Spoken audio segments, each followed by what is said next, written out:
youngest female South American sea lion of the year. And according to her trainer, she is the cutest. Ooh, confident. Her name is Ira. Together with her, we'll say hi. While on the other side, the eldest female South American sea lion of the year.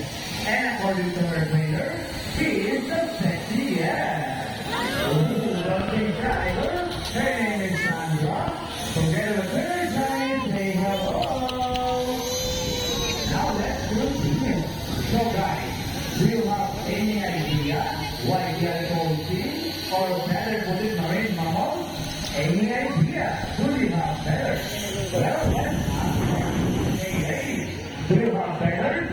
Well, the answer is no. It's actually because of their brown flippers, which are shaped like a bird's wing. Still, the term flippers may also be translated as swift-footed, since their flippers do look somewhat like wings. In fact, they are being refined underwater as they swim from place to place. Right, ladies? And you know, they are really sing like a shield because they look very much alike.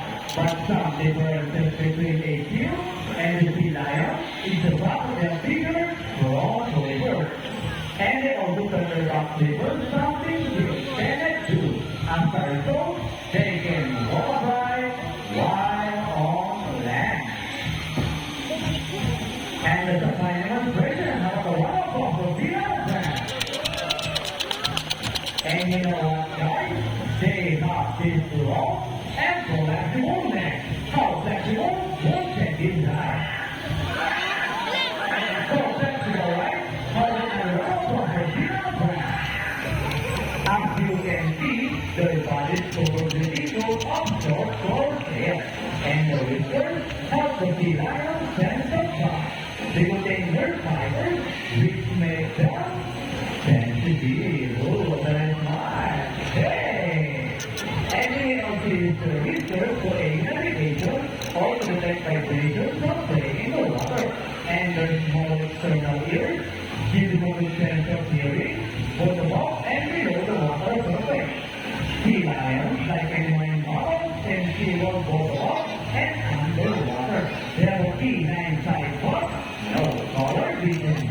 In the white, they inhabit water close to shore, confined to sidewalks, and have a preference for rocky beaches. They have excellent flying abilities, which can easily scale lucky girls. We'll check it out. There's no problem. And now let's talk about the swimming abilities in the start with Ira. Let's listen. Sea lions generally move around 11 miles per hour using the rolling movement of their crossovers. While their flippers are stretched out behind their bodies, functioning as a rudder for steering. And that's the normal swim. Nice and easy. Thank you so much, Chris.